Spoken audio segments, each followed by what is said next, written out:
In this video, I'm going to talk about what's included in a Reiki Level 2 course. My name is Gwen Allison. I'm a Reiki Master Teacher. I've been teaching Reiki for 8 years, practicing Reiki for about 11 years, and I'm also a transformational life coach. I've been doing that for 16 years, and a holistic business coach. So in terms of what's included in a Reiki Level 2 course, it does vary depending on your teacher. So I'm going to kind of go through what I do in my course. I teach Eastern and Western Mikau Usui Reiki, and that course is taught over 2 days. It's called a Kuden level, which stands for the inner teachings. And that's what I like about Reiki 2. It's more intuitive. With the Reiki 1, it has to be structured because everyone's just learning. So it has kind of a structure to it. But in terms of how you do your Reiki. But with Reiki 2, you can play a little bit more. This is where you learn to not just use your intuition, but to trust your intuition. I believe our intuition is always pretty much right. And so with the practices that we're doing, you're able to get to the root cause of a problem really, really quickly. So typically, as I said, my Reiki 2 course is over 2 days. There are 2 attunements for the Reiki 2 course. The Reiki 1 had 4, and the Reiki 2 has 2 attunements. The Reiki Master just has the 1. And so I do 1 attunement on the first day and 1 on the second day. I teach on Saturday and Sunday. And in terms of what we do, what's included, the first thing I start with are the symbols. So that's a big piece of the Reiki 2 course. You are attuned to 3 beautiful Reiki symbols. There are 4 Usui Reiki symbols altogether, just 4. And these symbols are lovely. They reflect aspects of ourselves like harmony and oneness and things like that. So with the Reiki 2 course, students learn about these symbols. They learn that, they have 1,000 or 2,000 year history to them. They learn how to draw them, how to pronounce them, how to use them basically. And I also like to teach the Kota Dharmas for each symbol, as what I'm teaching is both Eastern and Western, and in the East they would teach the Kota Dharma. Kota Dharma stands for spirit word, and it's basically a sound for every symbol which connects you to the essence of that symbol. So this is really more for your practice as a practitioner. Once you've learnt your Reiki 2, you are encouraged to do daily self-Reiki, and that can take the form of hands-on healing or chanting or meditation. So students learn about the symbols and they also learn the chanting. I also do feed in a couple of Reiki meditations, maybe Gosho meditation. During their attunements, we kind of look at that a little bit. And if you didn't watch the first video about Reiki Level 1, an attunement is an initiation ceremony for the students to initiate them into the level of Reiki 2, but it's also attuning them to those beautiful symbols. There are no side effects with the symbols. There's nothing bad that can happen with the symbols, but it does up-level your Reiki energy, like really powerfully so. On my course, I also teach students how to use those symbols to break a bad habit or to Reiki their goals. And this is where they're practicing on each other as well. And that's when they're understanding the difference between their Reiki at level 1 and their Reiki at level 2. Now they have the symbols. I also like to bring in a bit of history because it's so easy just to do a Reiki 2 course. We've talked about the history of Reiki and Reiki 1, and then we never mention Mikau Usui again. And, I wouldn't be here if it wasn't for him. I wouldn't be doing this work if it wasn't for him. And so I like to look a bit more at the history as well. So we look at different things that we didn't cover in Reiki Level 1, just to get a better idea of him, about him as a person. So we cover that as well. And, a really big, profound piece of the Reiki Level 2 is learning how to do distance healing. This is where I separate the class, and I have half the class lying on couches and the other half are sending them Reiki, and then we swap over, and it always blows everybody's minds that this works, so explaining that to them, everything is energy. It's like when you think about someone and then they call you, everything is energy. There's no traveling through time and space actually happening, but that's so profound to teach, very moving to teach actually as well. We also go through how to set up your Reiki business. So if somebody did want to start as a therapist and work with the public and earn money or volunteer, they can do that from Reiki 2. It's nice if they've had a bit of practice afterwards to just allow everything to settle down.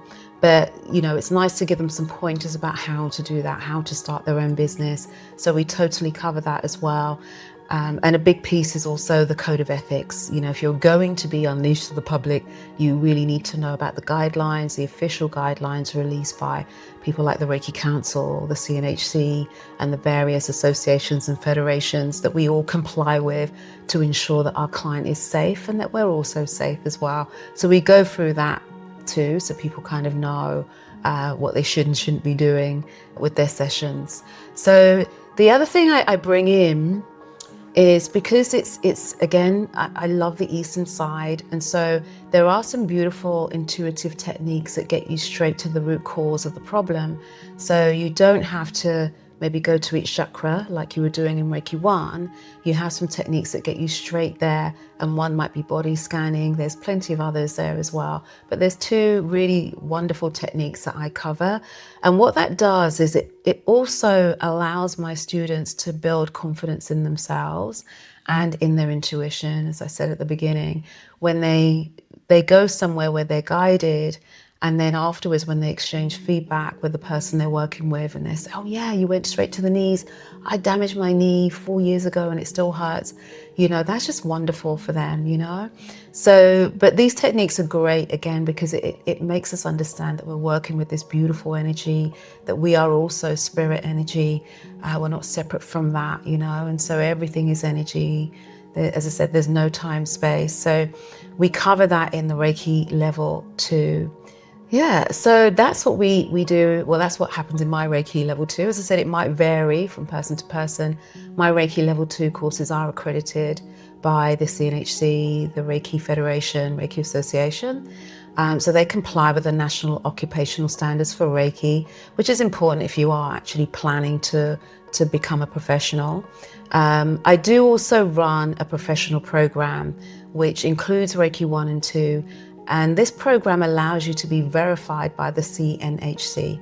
The CNHC is the Complementary and Natural Healthcare Council.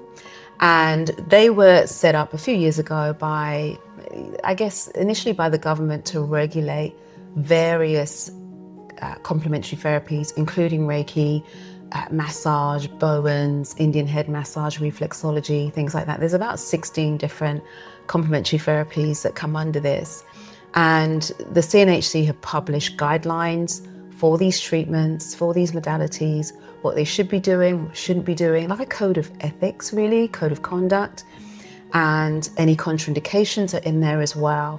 So they also hold a list of practitioners for those modalities that have gone through some rigorous training, which includes a lot of practice, which then is reassuring for the NHS trusts, doctors who want to refer their patients as well. So yeah, what they don't want, I guess, is that someone's just on a 2-hour course online and then suddenly they're turning up at the hospitals wanting to work with their patients. Yeah, so they need a lot of reassurance, the medical world. They need some science. They need to know that this is a thing. This is actually, working, and that the person coming to them has had a lot of practice. So my professional program includes quite a lot of practice. So as I said, it includes Reiki 1 and 2, but you also have to do some logging. You have to log a lot of treatments on yourself, 100 treatments on yourself, 75 treatments on others, and 10 of those treatments have to be case studies. And there's a few other things you have to do as well to be able to be awarded with my diploma, which you're then able to use to register with the CNHC. So if you want to know more about that or the Reiki 2, I'll put links in the description below so you can find out more. You're also welcome to message me. But yeah, hopefully this video has given you a better idea of what's involved in the Reiki Level 2. As I said, it varies from tutor to tutor, teacher to teacher. My classes are also very small, so people get a lot of practice and, time for questions and things like that.